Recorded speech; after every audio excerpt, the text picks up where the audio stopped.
Hey guys, this year I visited Gamescom, the biggest gaming event in the world. This is an event where all the new publishers and developers are showing off their games that they're working on. And this year, Bohemia Interactive was showing off DayZ and Vigor, and a little bit of Arma as well. But DayZ being the main focus for Bohemia to try and promote now on Xbox and soon to be on PS4 as well.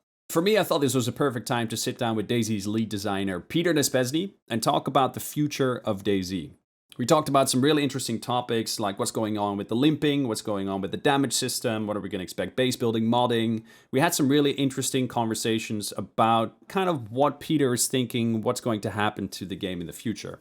So I had to record the interview in the middle of a very busy show floor, so you're going to hear a lot of background noise. I apologize for that. I tried to get rid of it as much as possible with the lavalier mic and in post, but there's still a lot there, so I'm sorry. Last thing before we start, Peter was a little bit nervous about doing this interview because he's not a native English speaker and he was really trying to formulate the answers to my difficult questions very precisely. So sometimes you see him thinking about exactly what he wants to say, so please cut him a little slack. All right, enjoy. How are you doing, Peter? Thanks, I'm fine. I'm here with all those fans and it's amazing experience again. You have been a part of the DayZ project for a long time now. What is your vision for DayZ as a completed game?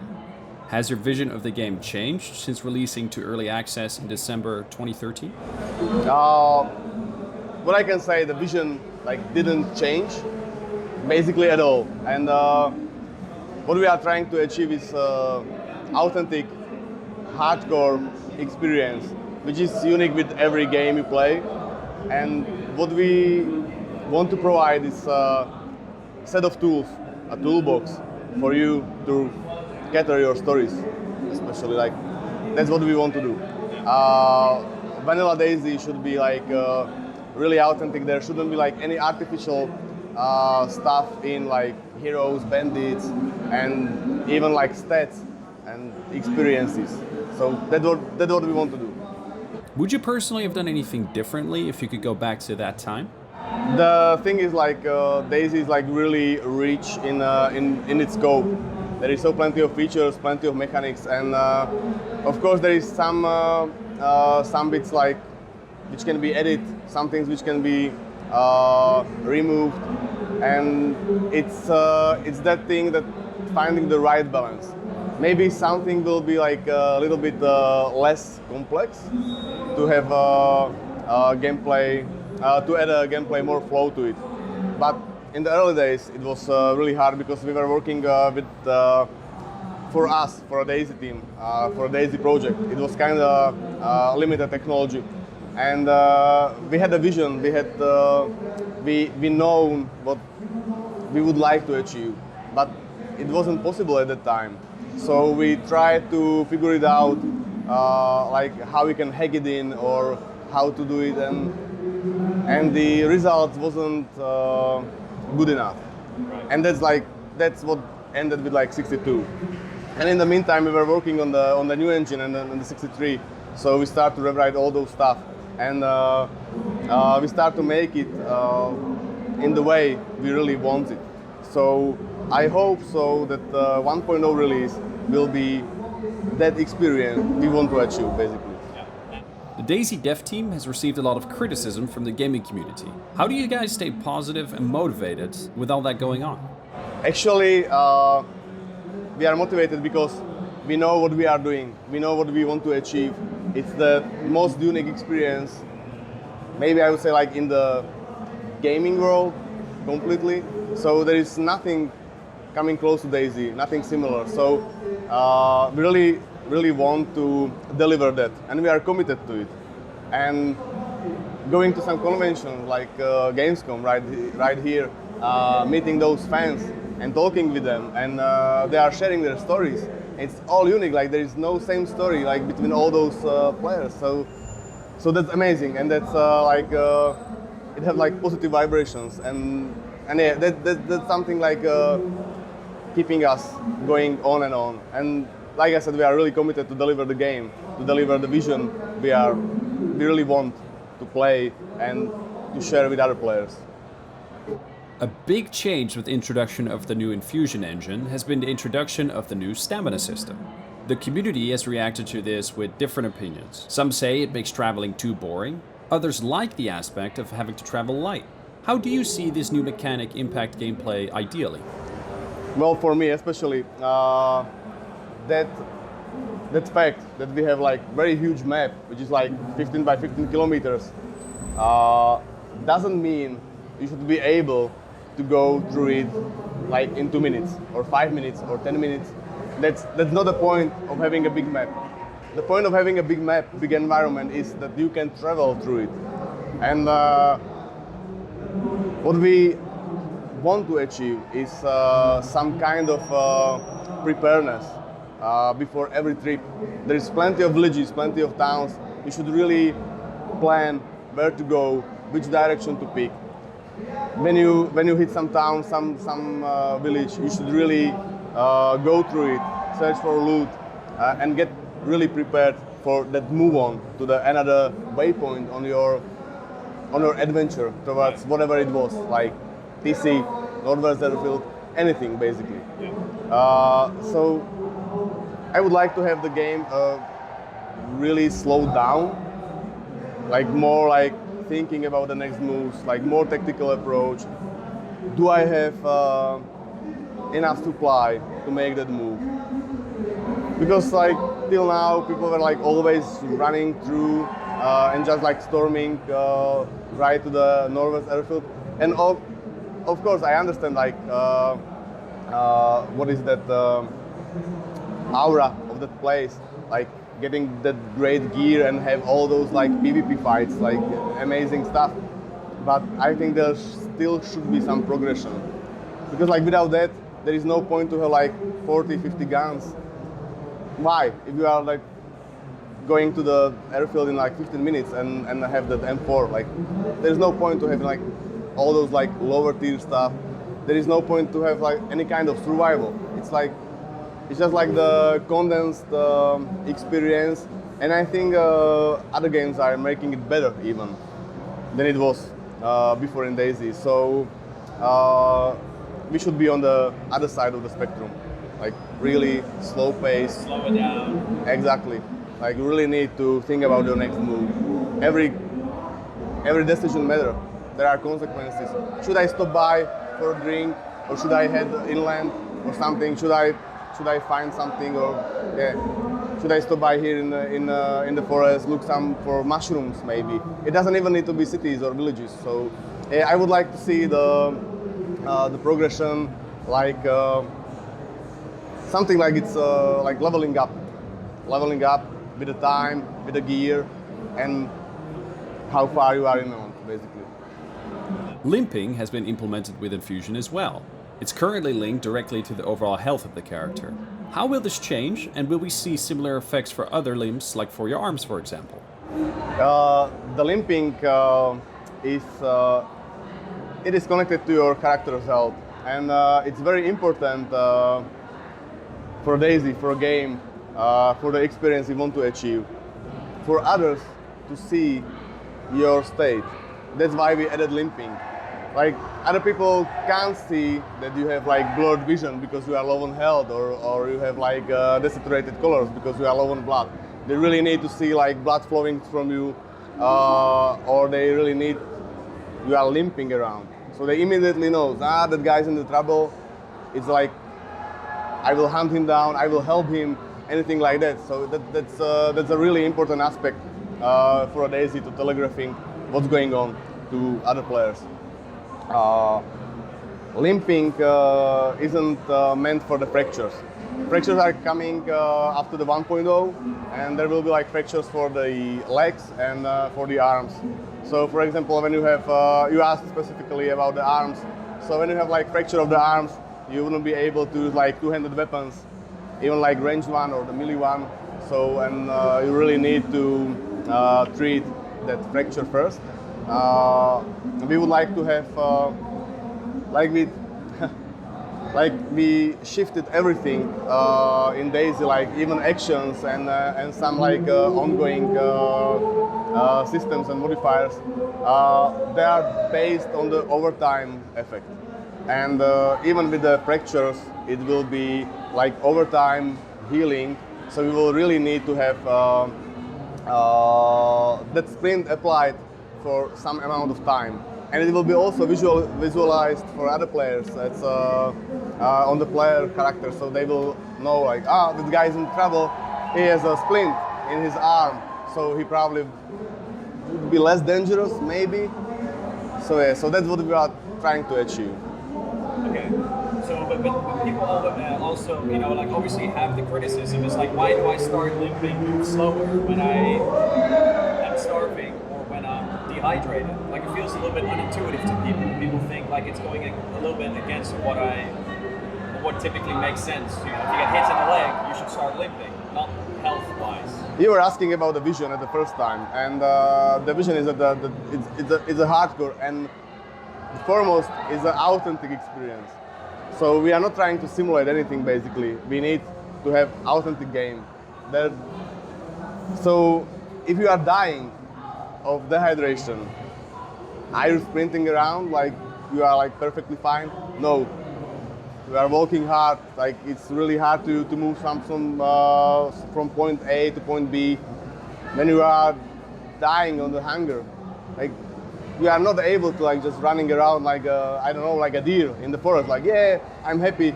Let's go to the next village, find something. No, you are suffering. That is survival. You really need to take care of the character. If you don't want to limp, take care of your character. Feed him, nurture him. That's what you should do in the survival games. You guys have also introduced a new damage system in which characters take extra damage when being hit in vital organs. A big part of the community finds characters being killed too easily now, often dying after a single shot. How would you like to see the new system being improved and balanced further? What needs to be told first, the system is not balanced yet at all. And there are like two ways we can go. We can go like with totally arcadey way, when we say, okay, 45 APC, we take, I don't know, like 10 hit points with every shot. And then we go with an authentic way, and you can say, okay, in that and that circumstances, like from that and that range, and hitting, I don't know, like using the terminal ballistics of like the human body, which is to some degree simulated. To some degree, we are trying to mimic that behavior.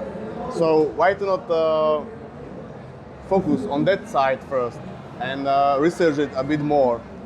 Because the new damage system is allowing us to do, and at the end, if it will be like still very confusing for the players, then we still can like fall back to some like arcadey version of the damage system. Like I said, it's not balanced. So maybe later you will have to get more shots from like the smaller calibers and stuff like that. But it's really crowded. And that's why we were thinking like, okay, let's don't kill player by shooting to his limbs. I really don't like the situations where like just part of your hand is like showing around the corner or like feet, and like somebody like shoot you like bam bam and you are you dead. Like that's not what in the real world would happen. You will have some bleeding and stuff like that, maybe like broken fingers, but you wouldn't die. Maybe you fall unconscious from the shock, but like you wouldn't die basically. So that's why we tried the approach, or trying and experimenting with that approach of like the vital organs, because like that's what will happen if you are hit with like 9 millimeters in the liver or spine or brain, heart, or gun. And of course, like people are used to like more arcade shooting. I think I was writing about that in some status report, that it will be probably very confusing for the players, and then we will like reevaluate it. So we still have to see. So at first we need to really balance it well, and then we will see like what's going on with that. Your goal as a player is to survive as long as possible. Soft skills will help reward the player for staying alive longer. With one already implemented for crafting in experimental now, which other soft skill would you like to see for DayZ characters, and how will they impact gameplay for the player? So with the current implementation of the soft skills, we have that like precise and rough actions basically. We divided actions and that means like user actions and the crafting actions to two groups. Like one is precise, one is rough. So it means you can get really better in doing one subset of those actions, like it is rough or it is precise, but it doesn't affect you the opposite. So we are not punishing you if you are going the precise way. So you can really get better in the, I don't know, like sewing, bleeding wounds, and it will be like really fast for you. And but it still takes you same amount of time to chop down tree as a new spawn. The thing is, we really don't want to use soft skills for any actions affecting the combat, like the speed of reloading and like less sway and less recoil, because we still value more the player skills over any kind of character skill. Right. So for me, it's fine if you can bandage like faster, a bit faster than other player, but it's unacceptable that you will have a less sway than other player. Yeah. That should be solely skill-based, like player skill-based. Okay. So, give examples of what kind of soft skills do you think you would want to see in the game? Like, so we talked about like the sewing. Yeah, like those general action, like chopping down the trees. I don't know, like making a fence. So like hammering down nails to the fence. It will be faster if you have the rough skill. So what about, for example, stamina? Okay, the stamina is kind of a bit different. It's not connected to the soft skills, basically at all. It will be, like it's not now, but it will be based on the lifetime of the character. So the more the character is alive, the more, to say it like really simply, the more stamina he gets. Okay. So he will be allowed to sprint further. And I was mentioning that a few times before, that the stamina is really made for evasion, like really like fleeing out. I'm in a hard situation, like there's some problem, I will use my stamina to like go away from that. Yeah. It's not meant for traveling, like I said before. So to having that stamina pool bigger is like very beneficial for you as a player, basically, when you get into the situation. Or again, like that, like the tactical approach I was mentioning, like you have some opening, so that's the moment where you should use your stamina to go through the opening as fast as possible. Vehicles have been a big fundamental part of DayZ.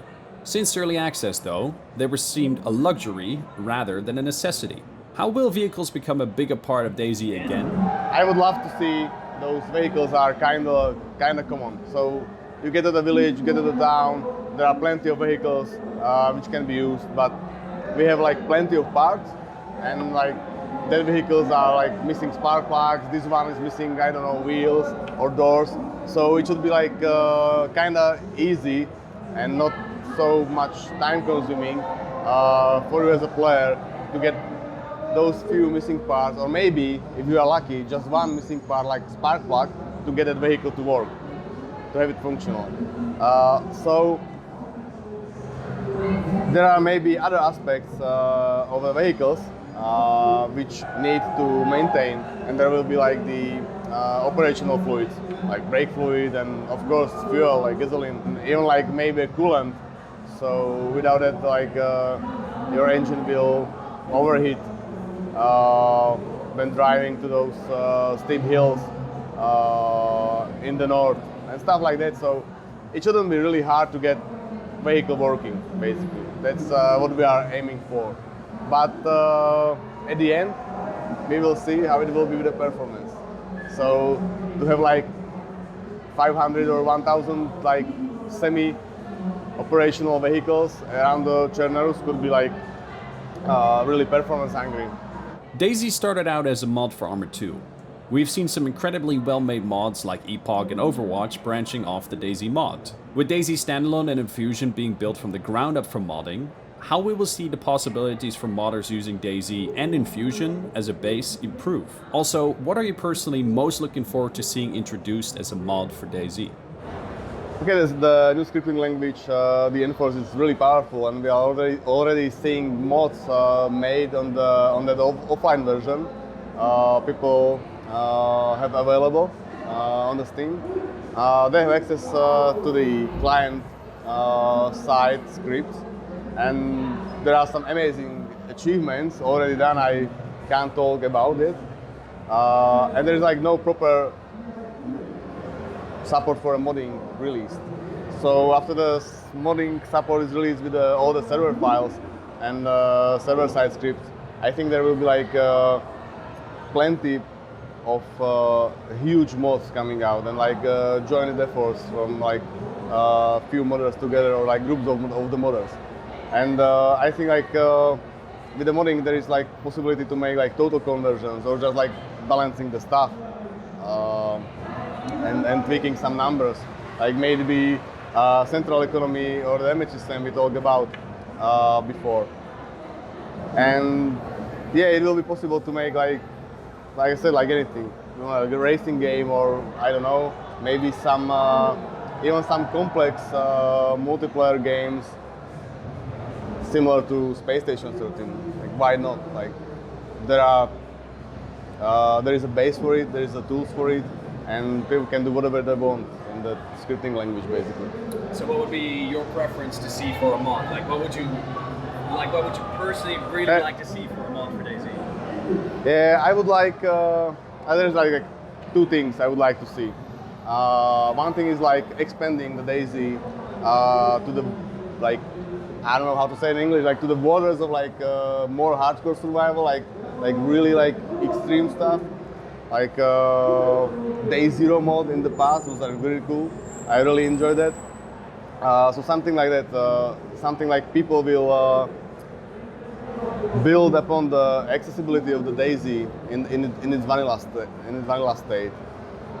So that's one thing I would like to see, and the other thing is those. I would like to see some like multiplayer game modes, like round-based, but nothing like Counter-Strike or like similar stuff. I would like to see something like which is like asymmetric, like 2 players against like 50 players or something like that. So Base building is a feature the community is a little bit worried about. People know this as big towers built for snipers to shoot down from. We have seen concepts of base building in DayZ at RTX back in 2015. Has the concept for base building changed? And could you talk us through the process of actually building a base in the game? Okay, so first, like, base building in DayZ isn't like quick procedure. So we really need to take time to gather all those materials and build something. So I think players shouldn't be aware of like making some kind of sniper towers in the matter of like seconds or basically minutes. It will take like huge amount of the material, huge amount of time, because like every action is time based. So it takes time to build. So I don't think like in the vanilla DayZ, I can't say for the mods obviously. But in the vanilla DayZ, it wouldn't be possible to just like run in the hill or to the hill and then like build like huge tower to snipe people in. Like, no, that wouldn't happen. We have basically like few types of construction which can be made, and it's like the fence, watchtower. There is like a Hesco box which can be used with combination of fence to make a barrier around your base. And the heart of the base will be still like tents, barrels, I don't know, like stove, fireplaces, hidden stashes, why not, horticulture. This is the heart of the base. It's simple like that. You need to have like nails, you need to have planks, and the time, as I said. So we'll just like prepare the kit. Let's say for a fence, you place it through the advanced placement. You will add the planks to it, make some kind of the skeleton on which like the fillings can be put. That fillings can be planks or like metal sheet. You can put it there with the nails or like those tools. So you just add it to the wall, like I said, like planks with the nails. Then you are using your hammer for some amount of time, like continuous action, to turn it to the filling. You can put like some other attachments to that fence, in particular like barbed wire or like camonet or like even like those Christmas lights, like basically what you guys saw on that concept. So yeah, so that will be like base building. So I see it as a part of the end game, like kind of time consuming and like huge amount of material needed for it. So it wouldn't be anything like, okay, let's jump in and make like watchtowers everywhere around the city. I don't see that happening. Okay, so will you, for example, be able to add to existing structures? So for example, if you have a house, you want to board up a window, will you be able to do that, or will the base building just be limited to... Base building is for constructing a new stuff, new objects. What we are saying is like barricading basically, and we are still committed to make barricading somewhere after the 1.0. Okay, that will still be a thing. Yeah. Okay. So, for example, we were talking about like planks. Like, talk us through like how would you get planks? Would you just find planks, or can you make planks out of trees? Do you need tools for that? Can you talk us through a little bit about that? I really don't to talk about it in so much detail, because like things can change in the meantime, and then we'll be like, oh, but he told us that. Like yeah, he said it. But basically like you know those planks as static objects in the maps, like next the lumber yards and the lumber yards on the west side of the map. Yeah. Yes. So we wanted to have like spawn dynamically around the world, and you can basically like gather the planks from those piles with a hacksaw, and so that's one way how to get those planks. Okay. Other way is to like bring the wood directly to the lumber yard and make your plants there as basically as a table crafting. So we will have to like transport it or found it and stuff like that. So that's why I'm saying like it will be kind of time consuming to build some base. Of course, it needs to be really well balanced, because like on the other hand, you can have like watchtowers everywhere, and on the other side, it doesn't have like even one involved Chernaru. So like there has to be a balance. So we should support like clans or individuals making those bases, but it shouldn't be as common and as easy to build them everywhere, basically. So DayZ is scheduled to leave early access by the end of the year. The community is worried about DayZ being released as a full game, with still a big part of the features missing from the game. How would you respond to this? Well, actually, I don't think there is like some kind of big part of the game missing. All the important features, maybe like the core or like the expanding ones of the game idea and the vision, they are basically on the internal version. Maybe you guys can't see it on the stress test and on the experimental, but they are they are being worked on. We had a feature freeze, and from that time we put everything we wanted for the 1.0 in, and now we are focusing on the bug fixing it, to polish it, to balance it, and that will become the 1.0. And I really don't think there is like anything like big, like which will be missing. Okay, there is like content, like weapons and stuff. Maybe okay, there's like fishing, there's like throwing, there is bows, which are kind of a big part of the game. But I don't think those missing features will ruin the DayZ experience, because DayZ is not solely based on those ones. There are much more important features in the game that we need to have before the end of the year than, like, say, fishing. Right. That's the thing. So like the parts that are currently missing, or will be missing by 1.0, those will obviously still be implemented just later. Of course, there's a plan after the 1.0 that all those like stuff which didn't get into the 1.0 will be added to the game as free updates, and we are still committed to support the game to add all that stuff back into the game. We doesn't have a chance to put in now. How do you see DayZ in 5 years? That's a hard question. Hopefully it will be done at a time frame. But to be honest, I think like there will be a lot of buzz in the modding community even after 5 years.